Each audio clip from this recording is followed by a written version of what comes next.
तो साथ निभाना साथिया के आने वाले एपिसोड की शुरुआत एक बेहद चौंकाने वाले सीन से होती है, जहां कोकिला एक सुनसान जगह पर कुर्सी से बंधी हुई होती है। दूसरी तरफ गोपी अपनी मांझी को हर जगह ढूंढ रही होती है। तभी उसके सामने राधिका आ जाती है। गोपी उससे पूछती है कि वह यहाँ क्या कर रही है। इस पर राधिका मुस्कुराते हुए कहती है कि जिसे तुम ढूंढ रही हो वह अब कभी तुम्हें नहीं मिलेगी, क्योंकि कोकिला अब मेरे कब्जे में है। गोपी उसकी बात पर भरोसा नहीं करती और कहती है कि वह झूठ बोल रही है। तब राधिका बताती है कि उसने गोपी और कोकिला की सारी बातें सुन ली थीं, जिसके बाद उसने कोकिला का अपहरण कर लिया। वह कहती है कि मुझे अच्छी तरह पता है कि तुम्हारी सबसे बड़ी कमजोरी तुम्हारी मांझी है, इसलिए अब तुम्हें मेरी हर बात माननी होगी। गोपी सबूत मांगती है तो राधिका अपने मोबाइल में कोकिला का वीडियो दिखाती है। वीडियो में कोकिला के हाथ बंधे होते हैं और उनके मुंह पर पट्टी लगी होती है। यह नजारा देखकर गोपी के पैरों तले जमीन खिसक जाती है। तभी राधिका एक और बड़ा खुलासा करती है। वह बताती है कि कोकिला के पास बम लगाया गया है, जिसका रिमोट उसी के गले में पहनी हुई चेन में छिपा है। वह धमकी देती है कि अगर गोपी ने किसी भी तरह की होशियारी दिखाई तो एक बटन दबाते ही सब खत्म हो जाएगा। बेबस गोपी हाथ जोड़कर अपनी मांझी की जान की भीख मांगती है। तब राधिका उसके सामने शर्त रखती है कि जैसे ही उसे कन्हाजी की असली मूर्ति मिल जाएगी, वह रिमोट गोपी को दे देगी, लेकिन इस बार वह मूर्ति गोपी को खुद चोरी करके लानी होगी। यह सुनते ही गोपी गहरे संकट में पड़ जाती है।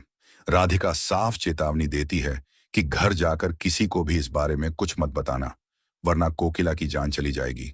इसके बाद दोनों मोदी भवन पहुंचती हैं। वहां परिवार वाले कोकिला के बारे में पूछते हैं तो गोपी मजबूरी में झूठ बोल देती है कि मांझी मुझसे नाराज होकर कहीं चली गई हैं और फिलहाल वापस नहीं आएंगी। उधर जग्गी अपने कमरे में बैठा होता है। तभी राधिका और मंगेश उसके लिए शादी के कपड़े लेकर आते हैं। कपड़ों को देखते हुए जग्गी मन ही मन सोचता है कि शायद यह उसकी जिंदगी की आखिरी रात है और कल उसके सारे सपने बिखर जाएंगे।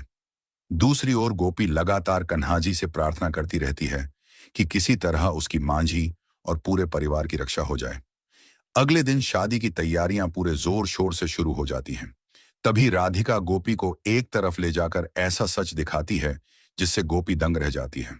शादी में काम करने वाले लोग असल में राधिका के हथियारबंद गुंडे होते हैं। राधिका कहती है कि जब तक तुम मेरा काम करती रहोगी तब तक तुम्हारे परिवार की सांसें चलती रहेंगी, लेकिन अगर तुमने जरा भी चालाकी की तो यहीं गोलियां चल जाएंगी और पूरा मोदी परिवार खत्म हो जाएगा। यह सुनकर गोपी पूरी तरह डर जाती है। रसोई में पहुंचकर गोपी सोचती है कि उसका मोबाइल भी राधिका ने छीन लिया है। ऐसे में वह परिवार को खतरे की खबर कैसे दे। तभी विद्या अपने परिवार के साथ वहां पहुंचती है। सभी लोग बताते हैं कि चंदा की तबीयत खराब होने की वजह से मीरा और धर्म नहीं आ सके। इसके बाद सभी जग्गी को शादी की शुभकामनाएं देते हैं, लेकिन गोपी का ध्यान सिर्फ अपनी मांझी को बचाने पर होता है। इसी बीच गोपी को एक अनोखा तरीका सूझता है, जिससे वह बिना किसी को शक हुए अपने परिवार तक खतरे का संदेश पहुंचा सके। सबसे पहले सोना की नजर उस इशारे पर पड़ती है। संदेश समझते ही उसे एहसास हो जाता है कि जरूर कोई बहुत बड़ी साजिश चल रही है। फिर धीरे धीरे परिवार के बाकी सदस्य भी सतर्क हो जाते हैं। सभी बिना किसी को भनक लगे आपस में बात करते हैं, क्योंकि उन्हें अंदाजा हो जाता है कि आसपास मौजूद लोग साधारण कर्मचारी नहीं बल्कि राधिका के गुंडे हैं। अब देखना बेहद रोमांचक होगा कि क्या मोदी परिवार समय रहते राधिका की इस खतरनाक साजिश का पर्दाफाश कर पाएगा। क्या गोपी अपनी मांझी को सुरक्षित वापस ला सकेगी? क्या जग्गी और राधिका की शादी रुक जाएगी? और क्या मंगेश और राधिका का पूरा सच आखिरकार सबके सामने आएगा? इन सभी सवालों के जवाब जानने के लिए देखना न भूलें साथ निभाना साथिया का आने वाला धमाकेदार एपिसोड। ऐसे ही लेटेस्ट सीरियल अपडेट्स के लिए हमारे चैनल को सब्सक्राइब करना न भूलें। धन्यवाद।